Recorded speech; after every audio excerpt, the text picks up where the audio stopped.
And on a lot of the tracks that I usually would ride on my Enduro, I was like, I feel quicker on my XC bike. It's a wildlife traveling. I don't think I've spent more than a couple hours by myself.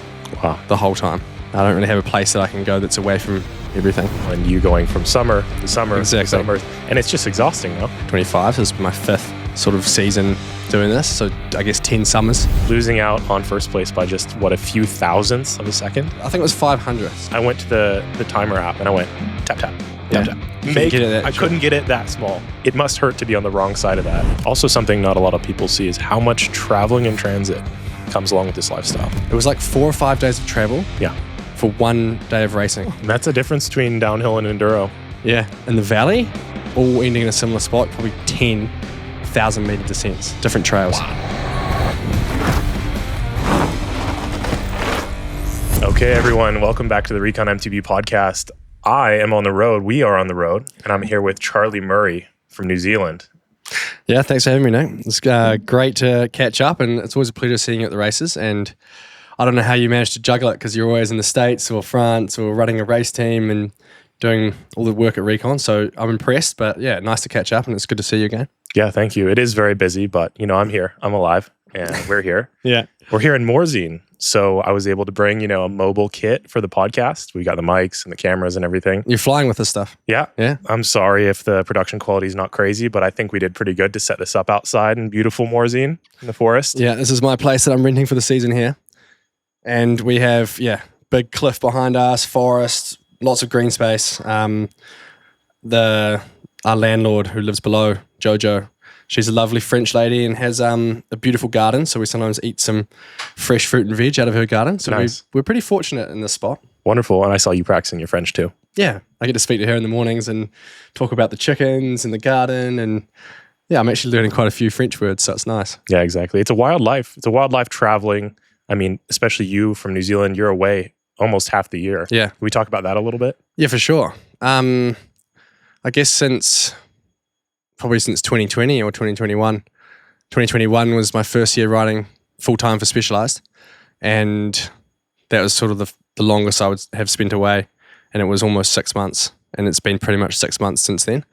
I've actually been talking to a few people recently, and I kind of feel like I need a winter. Yeah. So 21, 22, 23, 24, 25, so this has been my 5th sort of season doing this, so I guess 10 summers coming up. And when you say that, though, it's because you're from New Zealand. You're going from summer to summer to summer, and it's just exhausting, no? Yeah, because summer's the time where everyone's socializing, everyone's having late night barbecues, everyone's out doing activities after work. You've got lots of racing on, less daylight, so you sleep less. So I kind of feel like I'm just tired. Right. And I just wanted like a change of pace. Like I really need to slow down. Yeah. I'm actually thinking of extending my flight here in France for another week. Okay. After World Champs, and just because usually I fly straight home. I just can't wait to get home, see my family and friends. But when I get home, it's really busy too. Right. So I'm thinking maybe this time I should take a week to myself, just really slow down. And it's a nice time of year here in mid-September. It's nice and quiet. It starts to get a bit cooler. It starts to get a bit darker. You can have some good sleeps. You can get out and do some really nice activities during the day. So you're saying staying in Morzine? Might just go on a solo retreat in Morzine, here, or wonderful. go hiking in the mountains for a few days. Just want to have time to myself. Yeah. I think I was saying to someone the other day, since the middle of April, or even before that, probably in the last year, but since I left New Zealand in the middle of April, I don't think I've spent more than a couple hours by myself. Wow. The whole time. It's hard. You're sharing houses. You're sharing cars. Yeah, everything. Like with the team's always around, and it's awesome. I love having them, but they get to go home to their homes and girlfriends and friends and families, and have some downtime. Whereas I'm just always in it. Yeah, I don't really have a place that I can go that's away from everything. Yeah, it's a double-edged sword because it's part of what makes you so good, but at the same time, it's emotionally really difficult. People don't realize that when you're racing professionally, it's actually very hard. Yeah, and it's something that a lot of people strive for, but they don't fully understand what it takes once you're there. Because racing professionally is very taxing, not only on your body, but your mind. When you're training during the off season, for you, it might be a little different because you have that sort of endless summer. There's a lot of races in New Zealand. Yeah. But for most of the riders, it's a very difficult winter too. The endless summer's hard. And I try not to race too much in New Zealand because if I raced as much as I could, I would just be burnt out or injured or whatever. Right. So I try and pick about, I always say to people, I reckon you can race fast 10 weekends a year. Okay. And that's fast, like, you know, taking risks, riding really on the edge. If you race more than that, sometimes you start to slow down a little bit. But yeah, I don't know if you've thought about that as well, but sometimes more, less is more, you know? I agree. Well, I've never had the luxury. It's always, we're going home for the winter, you know? So I never had that problem to juggle. Yeah. But you guys come to New Zealand occasionally, pre-season and do some racing, which is great. It's great to do a few pre-season, but I don't feel like I need to do all the races. Yeah, you say that. And in California, the weather is really good usually in the winter. Yeah. It can be rainy and stuff, but you could definitely race all year. Yeah. It's just odd. There's no season. There's like no racing season during the winter there. There's a few winter series races in the Southern California, but nothing like New Zealand, obviously, being in the summer. Yeah. But it's not like the weather's stopping us. Yeah. Just people can't be bothered organising. I guess. Everyone's doing different stuff. Yeah. Yeah, it's interesting, eh? But anyway, so that's the plan really, is to try and get a bit of winter. I might go to New Zealand for a few months. Got a few projects there I'm working on, not bike related really, just want to get out in the mountains, and also I'm renovating an old house. Oh, great. In Christchurch. In Christchurch. Nice. That's where I grew up and where a lot of my family are there and friends. So I'd like to have a base there at some point, but the goal is sort of renovate the house, get that to a state where I can at least rent it out, and it'll take care of itself. And then I might try and live over here for a couple of years. Just why not? You know? Yeah. I don't have any ties to New Zealand. Well, obviously family and friends, but nothing crazy, and I can always, you know, go back and visit. Right. But I just would like to spend a full year in one place. Just maybe for mental health more than anything, you know? It's one of the hard parts about being an athlete. Yeah. Moving around so much. Many will see it and go, wow, so lucky, all this stuff. But it's always double-edged sword. It is. Yeah. And you feel so fortunate to travel and see all the sights we see. But it can be very taxing. Yeah. It's very difficult to find a hotel or accommodations that are, one, affordable, and two, are actually good. Yeah, well, it's often loud, or there's light coming in, or there's people banging around in the middle of the night. Or there's no air conditioning. Yeah. It's too hot. Consistent food. It's very difficult to find consistent food, especially when you're on the road. 100%. Yeah. You end up eating stuff that you just have to eat. Yeah. But you don't really want to. Yeah. You pick up little tips and tricks, like when traveling in Italy, only stop at the ones with the fork and the knife. Yeah. The roadside stops. Yeah. We just always roll around with like 24 hard-boiled eggs just in the van, just in case, because it's like such a good snack of protein and fat. Otherwise, you just end up eating muesli bars and junk the whole time. Exactly. Yeah, so that's been our hack this year. We've had some hard-boiled eggs. I had a good hard-boiled egg story a few weeks ago, actually. I was in Portugal, and at the breakfast thing, they had hard-boiled eggs, or eggs. So I bought a few, and I was like, oh, this would be great. I'm going to Morocco to see my mates and flying there with Eddie and a bunch of the mountain bike crew. So I put them in my backpack. I was like, I'll have these on the plane or when I land because I'll be hungry. So I put, I think, 2 or 3 hard-boiled eggs in my backpack. Anyway, forgot about them. Showed up in Marrakesh. It was 40 degrees, cooking hot. Chucked my bag in the back of the car, sat in the car for probably 6 or 7 hours. Oh, God. All the way through to where we were staying on the coast. Was unpacking, found the eggs, put them in the fridge. I was like, oh, maybe I'll have these in the next day or two. Put them in the fridge, forgot about them, didn't eat them, and then 3 days later was leaving for the airport back to Marrakesh. So I saw the eggs in the fridge. I was like, oh, they're probably still all right. No way. So I grabbed the eggs, put them back in my backpack, and then took the taxi vehicle transfer back to the Marrakesh. Stayed in a hostel overnight. Didn't take them out of my bag. Just unrefrigerated in the corner of the hostel. Fully rotten by now. Yeah, pretty much. Hopped on the plane the next morning, and then had a transfer like through Amsterdam or Zurich or something, coming back to Geneva. And in that airport, I ate them. No way. Yeah. I was starving. Were they fine? I was starving, hungry. I cracked them open. I was like, this would be interesting. Smelt them. They smelt good. They looked good. I was like, oh, they're probably all right. They've like been around for more than a week, pretty much half the time unrefrigerated. And ate them. And then like I had a bit of a sore stomach for like half an hour, but I think it was just placebo. Yeah. And I was completely sweet. Oh my goodness. No issues. That's crazy. So yeah, the boys were a bit worried about that when I told them that. You lived. I lived. But then actually I was the only one from Morocco who didn't get some sort of food poisoning. Really? Yeah. Even with your dodgy eggs? I know, even trying. Yeah. The other crew all got some sort of gastro distress. So I guess it's like when you see a celebrity on Instagram or something. Okay, so you might see, I don't really know celebrities very well, but let's say Hailey Bieber or, you know. You only see the good stuff. And it's just like, oh, like, look, you know, this person's beautiful. They've always got a perfect tan. They've always got perfect house, perfect food, perfect life. You could not pay me any amount of money in the world to be in her shoes. Right. Or the male equivalent. Yeah. It's just That's like, what's so dangerous about social media. It's really easy to get their caught life up. must be so hard. It must suck a lot of the time. And you just don't realize that. And it's the same with racing. Like, we're lucky. We have an amazing job and we get to do amazing things, but it's not easy. No.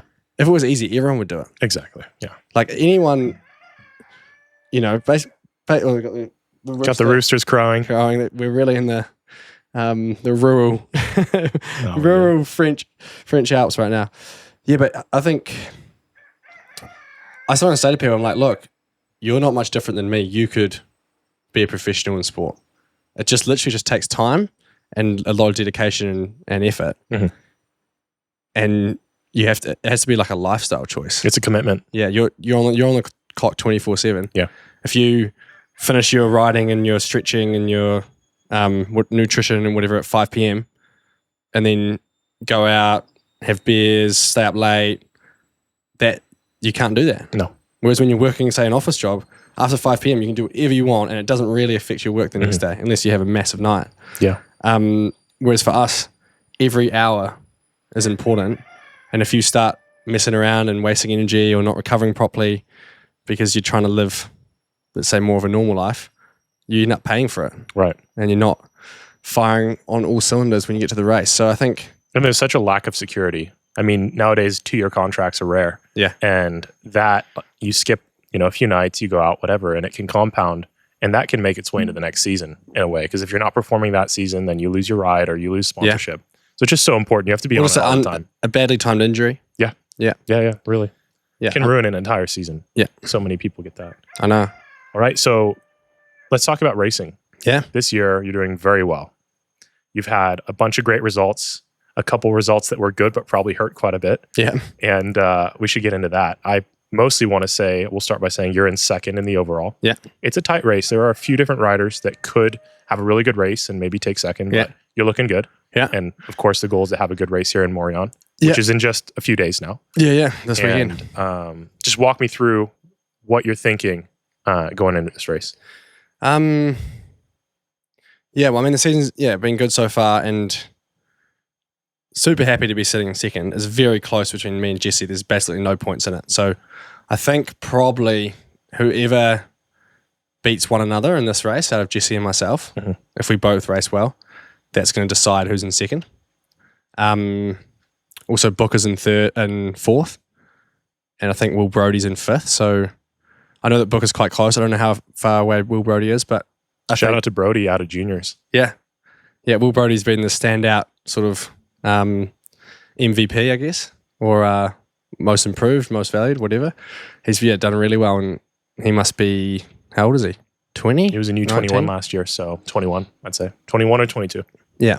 So yeah, he's doing incredibly well and just consistent. Like if it's wet, if it's dry, he's just always on. So it's really cool to see. He's also on a Specialized, so makes us happy.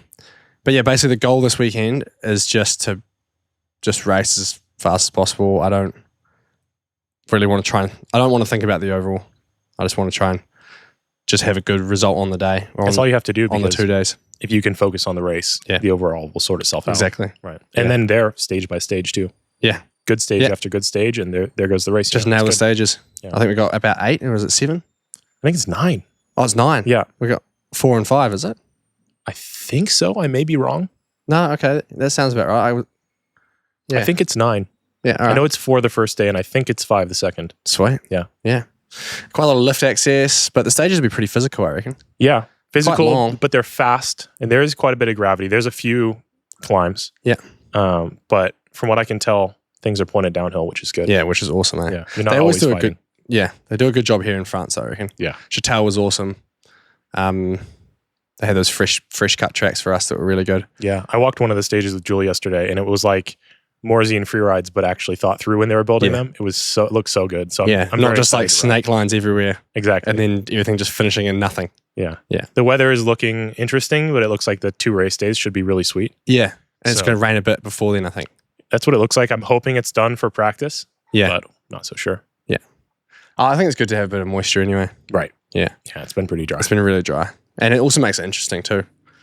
Like when it starts to get challenging conditions, then I'd say the riders with more experience and just that base of skill start to shine through a bit more. Yeah. I always like it when it's wet because it's just a bit harder. Right. And you just have to be more committed. Yeah. And if you're riding well, then it's awesome.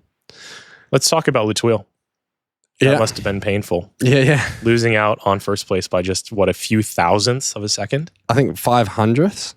0.05, is it? Was it 0.05? Right? I think it was 0.0. Or anyways. Less than a tenth. So yeah, I think it was 500ths. Yeah. On my phone, I went to the timer app and I went tap, tap, tap, tap. And I couldn't couldn't get it that small. And I was like, man, it must hurt to be on the wrong side of that. Yeah. So we felt for you, for sure. Well, thanks. Yeah. Yeah, that was a shame. I mean, I definitely didn't have the perfect run on that last stage. I still had a decent time on it, but I just made a few mistakes. And I knew, as soon as I got to the finish line, I knew that run wasn't something I was proud of. It was just hard because it was so short and I was trying to get creative on this line. But because I was so nervous, it was the night. Yeah, it was the night. I've been sitting around for 4 hours in first place, so quite stressed. And I just came in and just missed my braking point slightly, and then it set me wrong for this whole corner. And then I had to unclip and managed to sort of wrestle the bike back onto the track. But that was obviously, more than enough to lose it. And just a shame, because if I had just ridden down and not had any crazy mistakes, I wouldn't even had to have gone anything dangerously fast. Just if I just rode a solid, good run, I think it would have been enough. So that was pretty tough, but I got no one else to blame other than myself. And I mean, you basically had the winning time down to the 0.00. Like, it's so crazy. Well, that's the thing. Like, I know I'm fast enough. Right.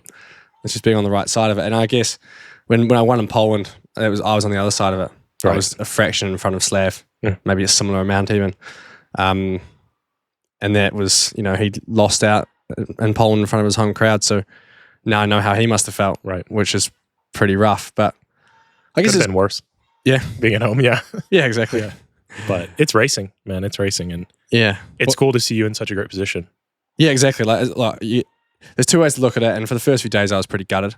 And then I was just like, hey, look, you're still second in the world. You're riding the same speed or faster on some stages than the guy who won. So there's, nothing to worry about. It's just, it's just when you are competitive and working, the whole year to try and achieve something like that, and then it just slips through your fingers at the last minute. It's hard, but I also just try and look forward, focus on, like I said, what I have done, and be proud of that, and then just use it as motivation going forward. Yeah. Let's talk about your program a little bit. You sort of went your own way. The specialized team sort of wound down towards the end of last year, at least the structure that was there. Yeah. And it seems like you sort of picked it up, or at least picked up your version of it.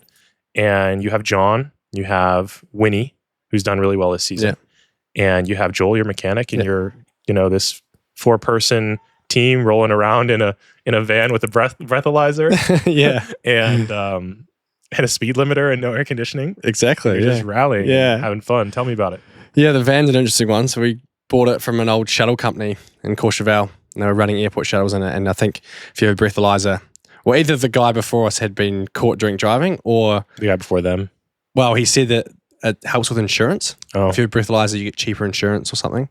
Or maybe if you have a commercial license with passengers, it's required. I don't know. Yeah. It has it. We haven't been bothered to take it out.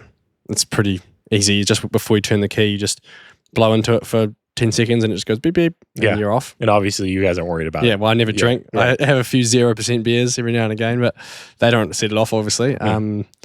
So, yeah, we're not worried at all. There'll be a problem for some people, I'm sure, but for us, it's, not an issue.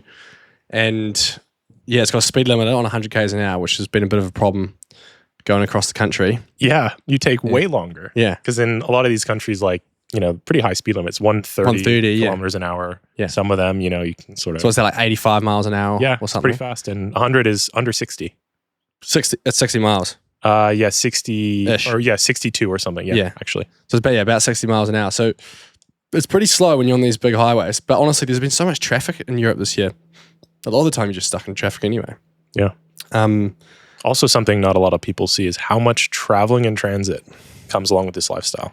For it's us, ridiculous. To go from Poland to Ludon and then back to Leogang, it was like 4 or 5 days of travel for 1 day of racing in Ludon. So brutal. It was insane. And we drive. Like, I haven't been on the plane to a race the whole year. Since we got to Europe, we've just been driving to every race. So, yeah, it definitely takes it out of you. And I think I honestly would have just probably skipped Ludon, even though I love that race, love that venue. The Pyrenees are amazing. It just wasn't worth it. Just that much travel on the body, on the mind, on the body, and just with your time. Like, no one wants to spend 5 days sitting in a van with no AC going through the middle of Europe. We get up to about 40 degrees in there sometimes, and we're just lying or sitting and just pretty much just got your swimming togs on. And they're wet because you're sweating. Yeah, no shirt. You're just dripping. The seats are wet. It's just horrible. You're just trying to drink as much water as possible. And that's the difference between downhill and enduro. Yeah. Downhill guys, they've got a semi-truck, dedicated driver, and all the racers will fly. And even the manager and stuff can fly at times too. Yeah. Yeah. So anyway, it's been good. Like, honestly, stoked with our little team of 4 people. Hopefully keep a similar program next year. We're trying to figure all that out at the moment, but it's pretty hard at the moment. I don't really understand why, but no one wants to invest in enduro too much. But really, well, it doesn't seem like it. I mean, some people do. I think it depends on your sort of brand strategy, but for me, I reckon enduro is such a core discipline now. Like, yeah, it's not that old, but as bikes have got better and there's been this hybrid, which is like, so there's like the 5% here that do downhill. There's the 5% here that do XC. And these bikes are very uphill focused. These bikes are very downhill focused. And then, say that's 5% each side, you've got 90% in the middle of some sort of range. You have down country, trail, enduro, e-bike. And it almost all falls under enduro still. Exactly. Yeah. So I reckon it's such a huge part of the market, and people are looking at what we're doing. Like, I have so many people come up to me after watching my YouTube videos and how to set up a Zeb fork or a Lyric fork or how to service their dropper and whatever else. Like, downhill bikes don't have droppers. It's not downhillers who are looking at it. And I think it's a shame that brands can't see, even if our racing isn't very visible, the racing allows us to become the characters we are and to have a platform to show our skills. Mm-hmm.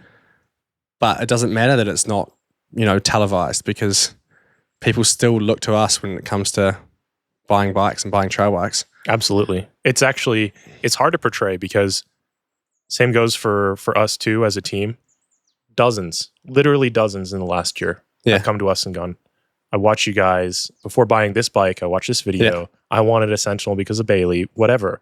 And it's hard to I'm almost like, can you write that down for me so I can send it to transition? Like, it's hard to say, this is X amount of support that we're getting, and this is X economic value we've produced. Yeah. And let's factor that in now, please. Yeah. And it's not to say that there's an imbalance there. There could be at times, but I just wish it was more easy to measure. Yeah. Yeah, it is hard. And only a fraction of people will come up to you and say something. Right. So what's the other 80% that saw your video, bought a Zeb fork? Yeah. Thanks to you, but no one will. But they're too shy to say something. Exactly. Yeah. Or it's not that they're too shy. They just don't feel compelled. They don't have to. They don't have to. No. But the brands, it just goes into the top line. There's no way to know. Yeah.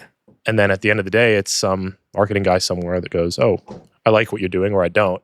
And there's a huge decision somewhere. Yeah. And like we were saying earlier, sometimes it's someone who's new to a brand. They're reevaluating an entire spreadsheet. Yeah. All they see is line items. And they go, oh, this one's a little heavy. Or this one's light. Why do we even need this? And it's just so hard because there's people on the other side of that. Yeah. And it's not just people, it's riders like yourself or like others who their entire livelihood is that line item and that budget, the little bit of budget they're getting. And we're putting so much into it. Like your honestly, entire being. Yeah, like John and I, every day at breakfast, we're talking plans, we're talking videos, we're talking what's the next bit of content we can do, what's something that people want to learn, what can we share with people, how do we help people choose between a trail bike or a more higher travel enduro bike, or like, what's the next cool edit we're going to do, should we do something cool on the e-bike? We're talking about that every day. And then also same thing, so I'll talk to John for half an hour at breakfast about all the media and the ideas of how we're going to produce this stuff and film it. And then Joel will walk in and we'll start talking about what tires we're going to run on the weekend. Should we change the spoke tension on the wheels? What about that PSI on that fork? Was that all right for this condition? Blah, blah, blah. We're talking about the bikes. Then I'm going to the gym, training on the road bike, Tuning running, in your body. Yeah. Eating, recovering, resting. And then also, managing the team as well, making sure the accommodation's booked. You know what it's like. Yeah. And it's not just that. A lot of work. The accommodation, all the bookings. Yeah. Registration. There's no having notification a on when to vehicle. register. Yeah. Registering the vehicle, getting insurance for the vehicle.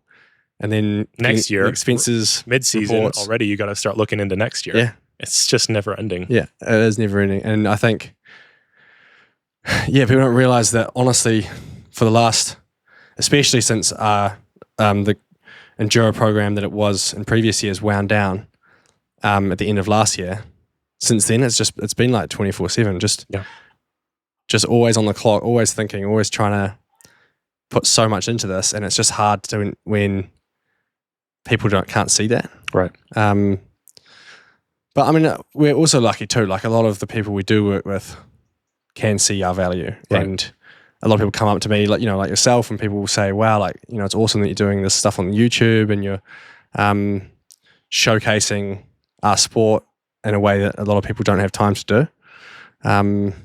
So you get some good feedback, but then also sometimes there's just a few people that you really want the good feedback from that you don't get it from. The ones that matter. The ones that matter. It's time to writing checks. Yeah. It's a bummer. So, but it's good. Yeah, it's interesting. I'm kind of, to be honest, right now, with how hard it is and how much effort I'm putting in for what I'm getting back, is I'm honestly thinking of just changing tack a little bit. Yeah. Like maybe getting into more videos, racing less.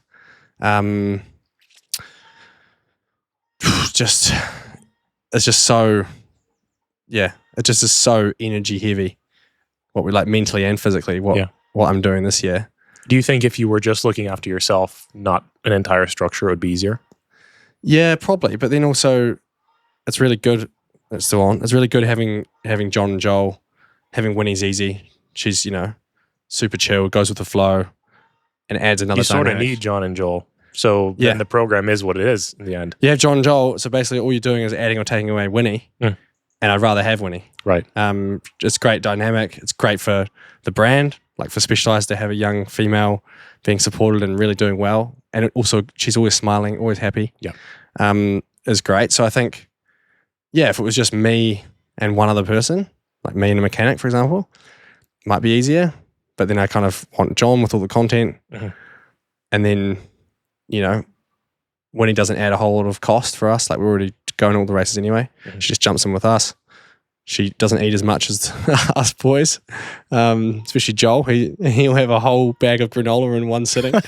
So we always have to keep the granola stocked up. But it's a good point. I think I wouldn't want to be any bigger at this stage. Like I just don't have the energy or time to do it. John's great. He helps with some of the admin too, some of the bookings and things. And everyone learns, like each week it's more and more seamless. So I think the dream is having this program, this size for like a race program, but no bigger than sort of 4 people. And then also in terms of going forward, like I need to really have a good think over the next sort of few weeks of what I want to do with my life in general. And I love racing. I'm super competitive, but if I'm putting in all this time and energy into racing and it's not getting recognized, it just seems like it doesn't really make sense. Okay. And it's also not sustainable. Like if I have to put in this much effort and as I'm only gonna be able to do this for a few years. Otherwise, I'm just gonna be too tired. So I'd love to do more video stuff. I'd love to do like some full length movies, or even like a really cool, like polished, high quality web series. Yeah. That sort of follow some key events. You can follow some World Cups. You can follow some trans races, or just go on epic missions and to crazy destinations. Go ride in Nepal, stuff like that. India. Yeah. Leaning more into media. What's that? Leaning more into media, basically. Yeah, basically leaning more into media, because then, yeah, it's hard work, but it doesn't have that same urgency and stress that the racing has. Yeah. And you can literally do what you want when you want. And for some brands would argue that's more valuable. I mean, a lot of brands probably would think it's more valuable than racing. You can get greater distribution, and it's more direct on you all the time. Yeah. And so, yeah, basically stepping back, like you have built a YouTube channel that you've leaned into quite a bit over the last few years, and it's growing. You're at the point where it's going to grow a lot. And you probably monetized or getting close to it. Yeah. And that can start to pay too, and start to make a lot more sense. There's that argument, which is exactly what you said. Brands will find a lot of value in that. And can you make that more your career? And can that be more flexible and less taxing? Yeah. Kind of weigh that out for me. Yeah. I guess that's exactly what you said. Like, I mean, I think it's just going to be in the future. Like, we have a full reshuffle at the moment going into next year and figure out what brands we want to work with.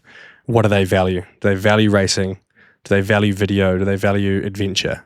And then we can tailor projects to these brands. If one of our partners really likes racing, yeah, we're going to go and do 5 EDRs and produce a mini doco series on it.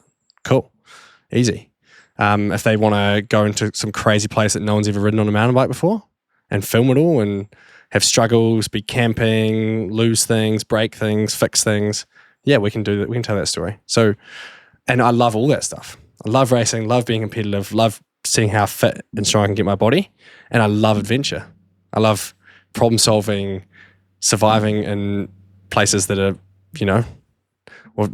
traveling through places that are hostile, like high alpine stuff, or, struggling to find water, having to carry everything with you. Be self-sufficient. That's really cool. And part of my sort of lifestyle and my upbringing is that. So I think I feel super lucky that I'm in a position where I can do any of this stuff. Yeah. And tell the story. But I just, need to just assess what's going to work for our partners, and also just in terms of the time and energy we've got. And it sounds like no matter what, there'll be a little bit of racing.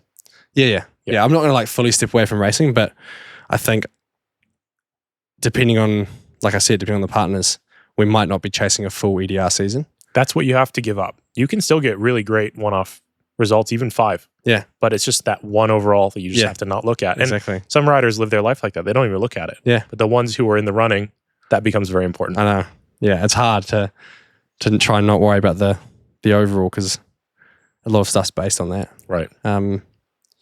Financial incentive too, while not huge, there is some. Yeah. And I'm sure you don't have to get too specific, but I'm sure in your contracts there's bonuses and whatever else. So there's real incentive there, and you don't want to give that up either. But it's all about, can you reshuffle those incentives? Can you see, like, if we can do this video, that video, and the other, will those be paid for? Will we get some sort of performance bonus too? Yeah, exactly. I mean, having media bonuses is awesome too. And even just media budget into the contract is always good. Performance bonuses, we're lucky. Ours are pretty good. I mean, like last year I was 3rd in the overall, and that was a worthwhile thing for me to be fighting for. Like, some contracts will have an increase in base salary if you achieve a certain overall ranking or something, or you get like an individual, like a one-off bonus for that result, same as like a race result, but the overall results in a lot of contracts would be more than an individual race result, because obviously, a whole season of 7 or 8 races has gone into that.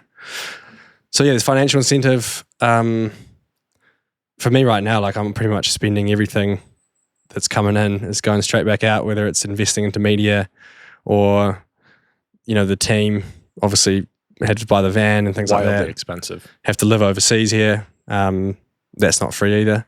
So they hardly factor in the months between. Sometimes there's a month and a half between 2 races. It's not really factored in, and it's all to you. You're just burning cash. Yeah, you're burning cash. So I definitely, Yeah, I'm trying to. I don't spend my money lavishly. Like I'm sort of counting every dollar, which is all right. But yeah, it's just a bit harder work when you. It's nice when you have a bit of breathing room and something goes wrong, and you don't worry. You're like, oh, the van's broken down, $2,000 to fix it. Okay, all good. Yeah, pay the money, fix it tomorrow, and you're on the road again. Right. Whereas with us, me and Joel are ordering van rotors and van brake pads doing it yourself off online, and then getting them delivered here, and then we borrowing the jack from the neighbor, jacking it up, spending a day crawling around underneath there, banging off the old rusted rotors, replacing them, putting them back on, and then noticing other stuff's wrong. One of the brake that I did two, he did two. One of the ones I did is now rubbing. So he's going to have to pull that off again and have a play with it and see if he can get that better. So it's this sort of stuff, you do to save $1,000 or $2,000. And it takes a shitload of time and energy, and it's interesting, but I'd rather not do it. Right. And that's, so I reckon if you had, say, your budget plus 20%, then suddenly you have a lot more time and you have a lot less stress when it comes to money. You have to be disciplined though, because like you said, and I've fallen into this many times, the more budget you get, the more you try to do. The more value you try to produce with the hope that it can return something. Yeah. But you also have to be strict. You have to say, I'm going to stay under our means. Yeah. Like that, you have the wiggle room. It's strategy and it's discipline. Well, that's probably what I learned this year, is that I would just, if I was to do this same again, I would do our budget and then minus 20% and just spend 80% of the budget and keep 20% for unforeseen circumstance. Like your accommodation falls through. We had it last week. I mean, Winnie had something minor, but she was like sick, had some cold or just not feeling 100%. And we're in Verbia for the e-bike festival, and they were awesome, the Verbia crew actually. If you're ever in Verbia, it's the sickest place to ride, really? Honestly. I've heard, I've never been. Like a mix between like a Lesht and like the Tweel. So high alpine stuff, but really good forested riding too. And it's just, you have in the valley, all ending in a similar spot, probably 10,000 meter descents, different trails. Wow. Pretty much all like walking trails, some purpose-built mountain bike, but just insane riding. So anyway, we're in Verbia, and I talked to the organizer, and they'd agreed to sponsor us a room to put us up in a sort of apartment for the team. And we had Sophia with us too, and Ben. So we had probably 6 of us or something. And then Winnie was sick. She had, a cold or whatever. So then we had to buy a hotel room for her. Not get everyone sick. There's a lot of value on you guys not being sick. There's a lot of value on us being healthy. Yeah. So we bought a hotel room, but that's 700 francs, which for Kiwis, that's $1,500. Americans, that's probably $1,000, isn't it? Yep. At least, roughly. Something like that. Yeah. That I hadn't factored into my budget, and I've been trying so hard to get the organisers to help us out, and they saw the value of us coming, so they were like, "Yep, sure." Yeah, but they weren't about to buy another room. They weren't going to buy another room. Sick, You wouldn't even ask. No. Well, I got her to organise it, the lady from the event, and she just said, "Oh, this is the price." Yeah. I wasn't asking. They had done so much for us. Right. But that's just an example of something that can go wrong. Not even wrong, just stuff like that pops up almost every couple of weeks. You would have had that with your team. Stuff, the goalposts are always moving. You never quite know. And, now suddenly, we're a bit behind on the budget, and we're into the end of the season, so it's the tight time. And if I go over, that's just coming out of my pocket. Yeah. So, it's a lot. But if I factored 20% out of that at the start of the year and been a bit more careful, like we've been careful anyway, we never really go out for meals. We're always cooking at home. Traveling in one vehicle, no one's flying. We're doing everything pretty much as efficient as we can, but somehow if we could have saved a little bit, would have been good. But we went to Sea Otter at the start of the year to talk to sponsors and to just show a presence there. And I don't regret that. That was awesome. Such a good experience, really good for connecting with people. Yeah. But hey, I was pushing you. I was like, come on, let's go. Yeah, exactly. But if we hadn't been there, we'd have that budget. We'd have a bit more budget, and we'd actually have a bit more breathing room now. So it's a shame when stuff like that has to be sacrificed, because those are such important events. Wildly valuable. Yeah. Yeah, I think all the face-to-face time with all the brands, the fans, the media value, seeing new things. Yeah, we want to go back for sure. Yeah. We love Sea Otter. To our corner of the world. Yeah, I love America too. I'm an American, you know. I've got a passport and my mum's American, so I Lucky you, dude. people don't know that. They think I'm just a Kiwi, but I'm actually, got both. So it almost feels like home when I go to the States, and I got family there and things. So I'd like to spend some more time there if budgets allowed it. But also, I think festivals are sick too. Like Sea Otter's a festival. We went to Villingen Bike Festival in Germany. That was huge. That was basically like a European Sea Otter. Wow. Maybe not quite as big as Laguna Seca Circus, but it was like impressive. It was probably, I'd say, bigger than a downhill World Cup. They have a lot of events there. I think they have a Sea Otter. They have Eurobike. There is a Euro Sea Otter. Yeah, I think so. It's coming up in October or September, I think. They have Swatchenines. They have just a ton of stuff in Germany. Yeah. It's wild. And the German fans are awesome. Yeah. Like so many people coming up to me saying they watched the YouTube.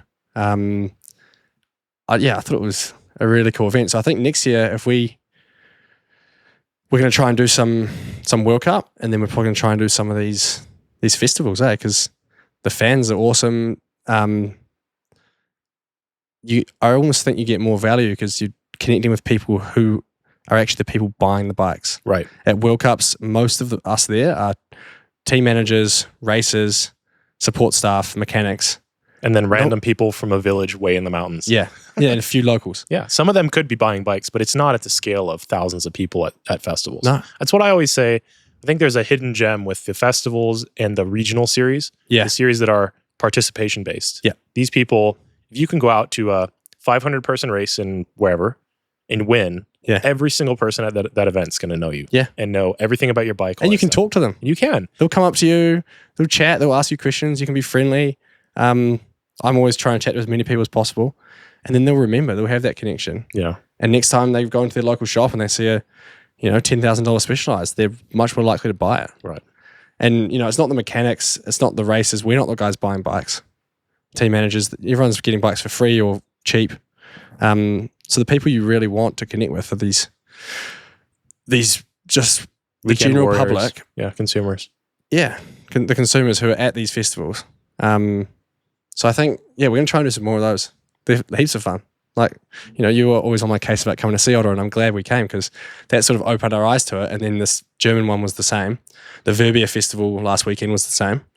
That was also super well organised. And we had so much fun at these festivals because you're racing and like still trying hard. Like had won 2 of the races in Verbia, so I was like, seriously happy with that. Done really well. It's a good result, but there's not as much pressure as a World Cup, and you can be more relaxed. The timing, it's just a more fun vibe, I would say, less serious. Great. Yeah, good plan. So, and a lot of them are local. Like if we can go from here within 6 or 8 hours driving and hit some of these festivals, then that's the dream. Saves us driving across Europe back and forth for the whole summer. Nice. All right, now you've made a couple interesting choices about your race bike. Some people would say you need a full 170 travel race bike for Enduro World Cup, and you've gone with the stump jumper. Maybe you can walk me through that choice. Yeah, okay. This is interesting. It's got some history. Definitely. Right now, I'm on the Stubby 15, which is a 145mm rear travel. Beautiful bike in like silver. Yeah, silver surfer, gunmetal silver, whatever you want to call it, gunmetal grey. So yeah, it's a 145mm rear travel and usually sort of stock 150, 160 front travel. I'm running it with a 170 fork. Mm-hmm. But the history of how we got there first, basically, so when I started out with Specialized, I was racing on the Enduro, which is a super capable bike, big travel, 170mm. You can just point that thing down downhill track and it will eat it up. It's a machine. Yeah. Yeah. I've done testing on that versus my downhill bike on the downhill track at home in Christchurch, and they're pretty comparable. Wow. Like, yeah, it's an absolute weapon. It pedals really well too for a big bike. So I was pretty happy on the Enduro. The only thing I struggled was I was between 2 sizes. I was sort of between the S3 and the S4. The S4 felt a little bit long, like the wheelbase, and the S3 felt a little bit short. So I kind of swapped between the two, and we did some more timing and found out that I was actually a bit quicker on the S4 maybe just a bit more stability, even though it felt sometimes on the tight corners a little bit hard. So we ended up sticking with the S4. And then that year was the year we raced in Tassie. So I guess that was 2023. Pretty physical flat race though. Yeah, exactly. But that bike pedals really well. Okay. So I wasn't too worried sort of about how the physicality of it. But so we went to Tassie, raced on the Enduro, and then we went back to Christchurch, and Tom, my mechanic, he borrowed my Stumpy because I never really was riding it. It was the wrong size. It was the S3. I'm an S4 on a Stumpy. So I was like, oh, Tom, look, you ride that Stumpy. He hadn't got a bike from the team yet, so he just rode that. And he loved it. He was just going on about how good it felt on the downhills and everything. I just started thinking, oh, this is interesting. And then... That was basically the year that bike came out, huh? Yeah, pretty much. Yeah. It came out the year before. Yeah. And then we basically started riding. We decided to film and edit on the XC bike. I got this new XC bike, like an Epic Evo, like a 120mm XC bike. And let's film this sort of fun edit. So I put my full face helmet on, my race kit, my Enduro race kit, and then got on like a little XC bike and just put some proper downhill tires on it and went and ripped around the downhill tracks in Christchurch. Really well now, surprisingly. And filmed a video, and we were hitting like, big jumps, doing like manual landers, doing all sorts of funny stuff on that bike. And while I was riding it, I just couldn't believe how quick it was. Right.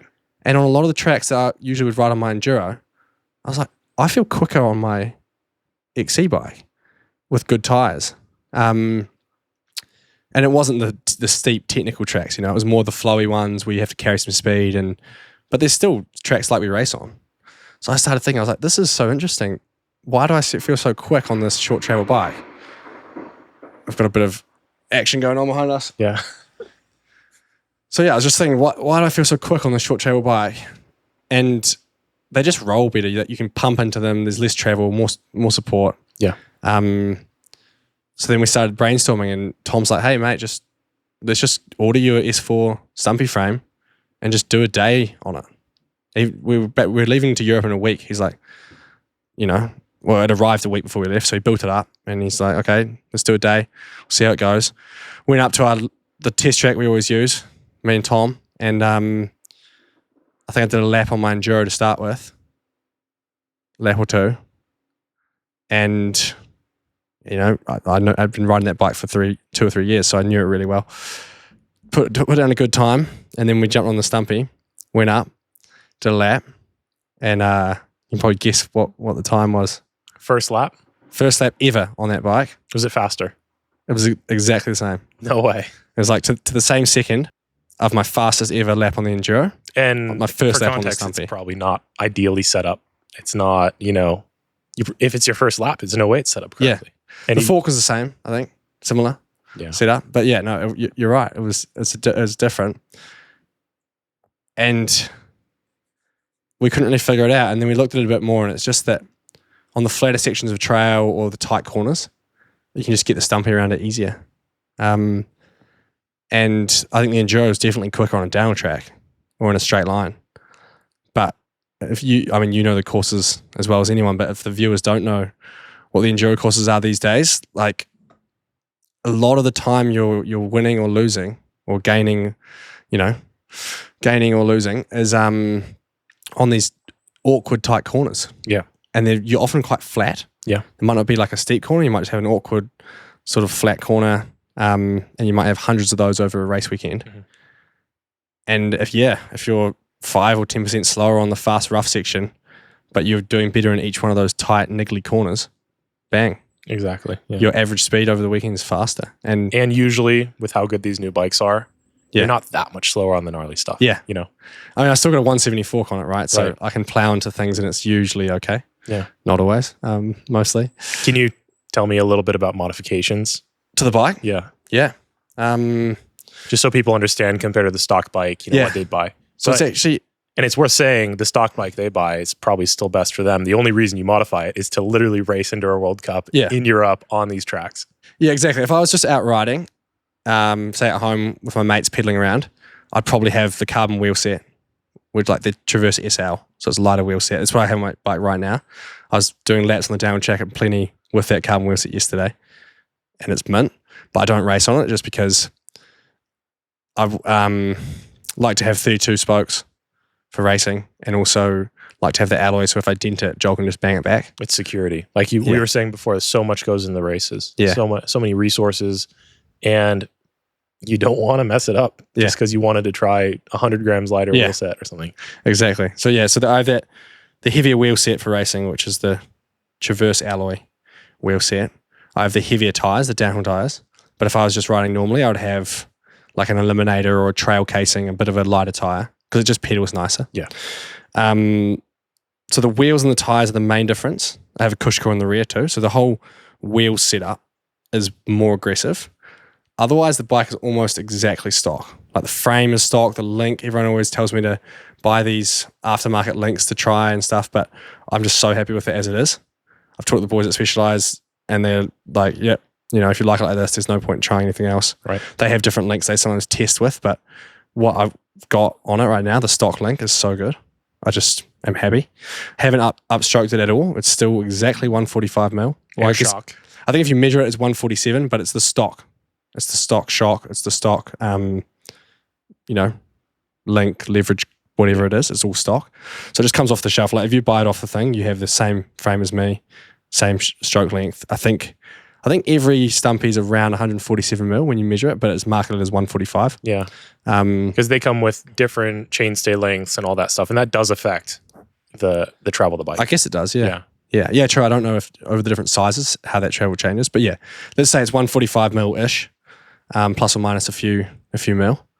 And so I just run the stock frame, and then I run the high BB setting, just because the BB is super low on that bike, and it took us a while to get there. Actually, we started with it low, and then I up forked, and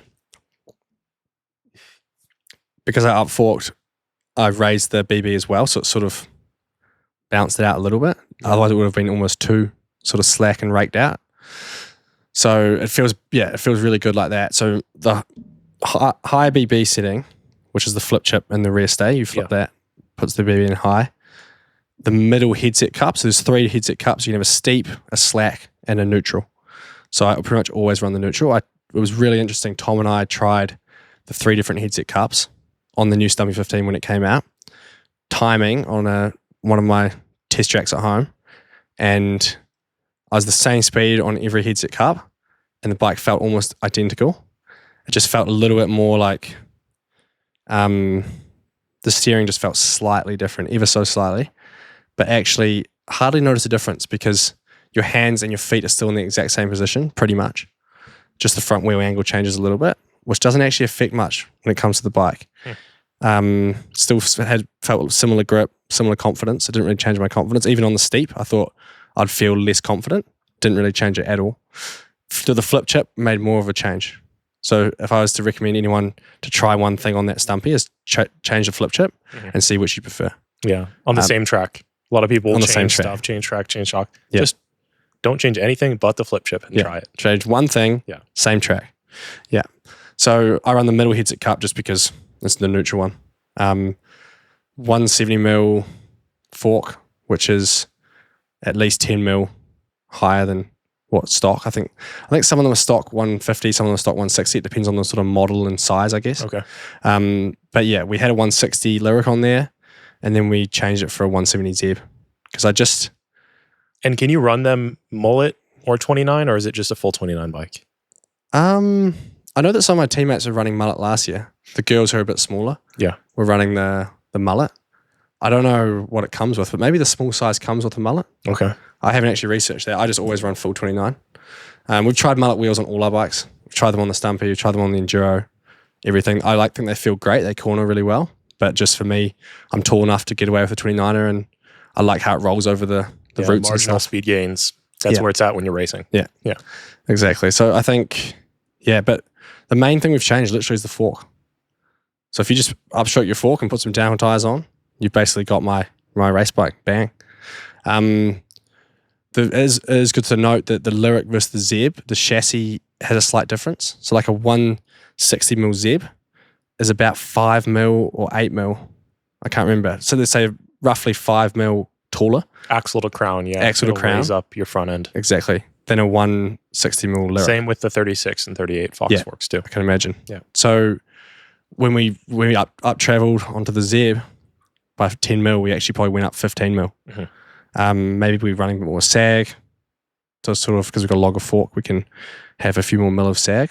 But I say we still have raised the front end by quite a bit. And at least 10 mils. Yeah. At least. Yeah. And then riding the e-bike, which Joel sets up with a really high stack. So the handlebar height's quite high. I spent a bit of time riding that and actually it felt really good. So then I've actually raised my bar height as well.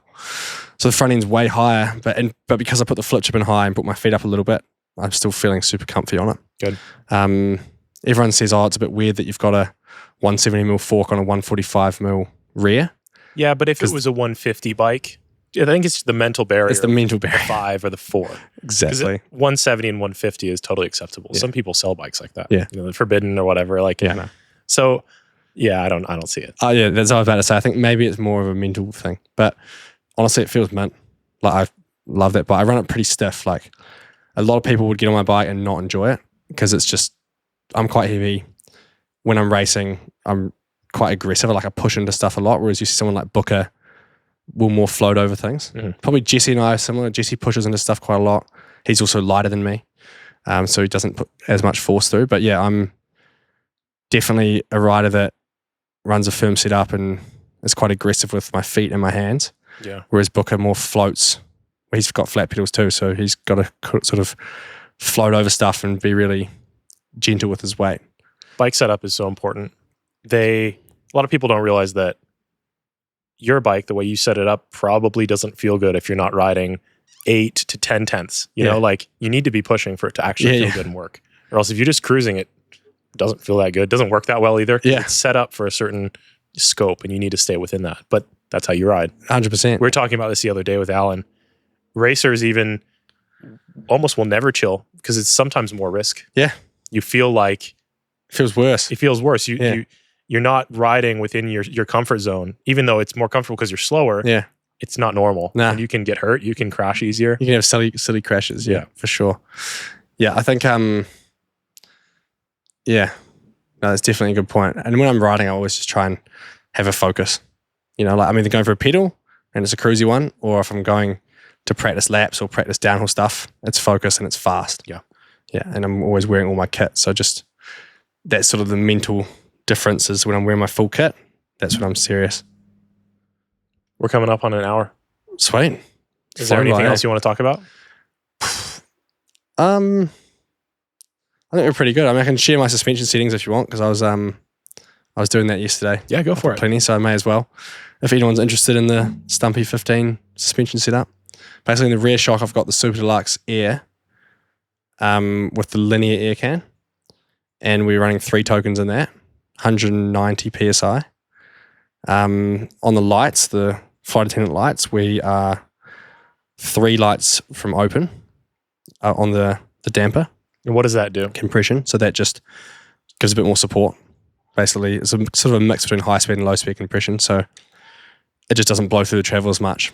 There's more resistance for the oil that's flowing in that shock. So yeah, 3 lights of that.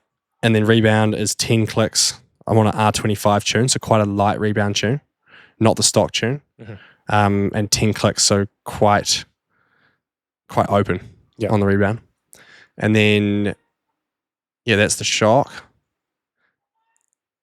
Yeah, 55mm stroke. And then the fork is the 170mm Zeb with 1 token, 90 PSI. 70 PSI. I was going to say 90 is quite high. Yeah. 70 PSI, 1 token. I think yesterday we had 4 lights of compression. So that's fully open and then 4 lights towards close. I think there's about 10 or so clicks on that flight attendant. So we're about halfway, almost. And then the rebound is also fully closed and then open at 10 clicks. And overall, flight attendant.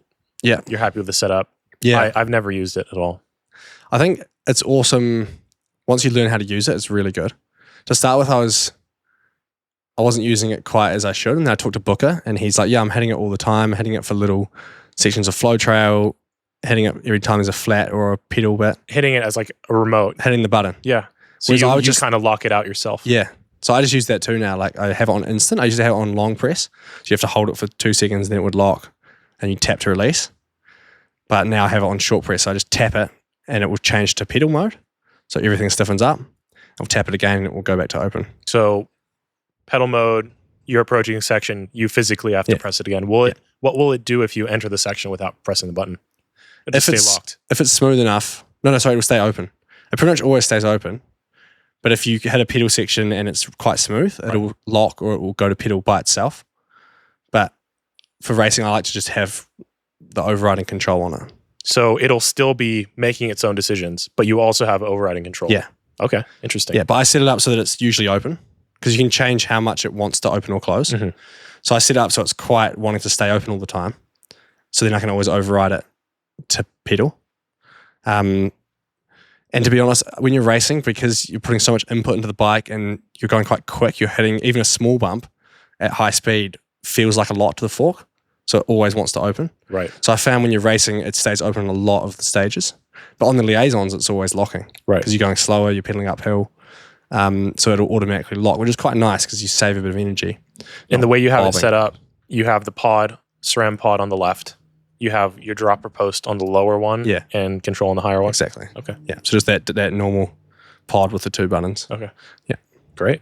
So it's pretty, and once you use it like your gears, you know how you come into a corner and you're like, oh, this corner's tighter than I thought. Boom, you hit a gear or 2. You don't even think about it. That becomes second nature to us when we're racing and to anyone when they're riding. Once you start to get your handle on the gears, that's what it feels like for my flight attendant now. Like I'll come into a corner or a section or a little climb and I'll just hit it and I won't even really think. Definite time advantage or no? Use it for a reason. It can be. Yeah. I mean, like you said, like the amount I lost in the twirl, it was like you couldn't even start and stop your iPhone timer by that amount. Right. And you could definitely gain that amount by using it. I think save energy over the day. And then if you use it on one climb during the race and it saves you. That can be a second at times, like really. It could be a second. Yeah, I was going to say even a 1/10 of a second's good. Yeah. But if it saves you a second, bang, that's awesome. Mm. So yeah, it's good stuff, eh? I'm stoked on it. Awesome. Well, thank you very much for this discussion. Yeah, I think it was a great podcast. And I hope the viewers like it. Everyone, check out Charlie Murray on YouTube. He's got his own channel, a lot of really good content. Thanks. Yeah, by the time this comes out, the race in Morion will have finished and the season will have finished. And we hope you'll be in second. me too. Sorry, Jesse. Got to root for everyone. We love you too, Jesse. Yeah. Well, I mean, we don't know. We're going to try our best, and however the chips land is how they will land. But yeah, it's always nice to catch up. Thanks for reaching out, and I guess good luck with the whole podcast, and look forward to checking back in. Maybe we'll do another one in a year or something, and look back on this one and we'll see what's changed. But no. See how bad I am at podcasting. Yeah, no, I think you seem like a natural. You tend to be able to pick stuff up easily. Well, it appears like it, but I know that a lot of work goes into this sort of stuff in the background. But yeah, thanks for having me, mate. Thank you very much. Yeah, thanks. Sweet. Yeah, but for most of the riders, it's a very difficult winter too. I just paused by mistake. Do you know how long for?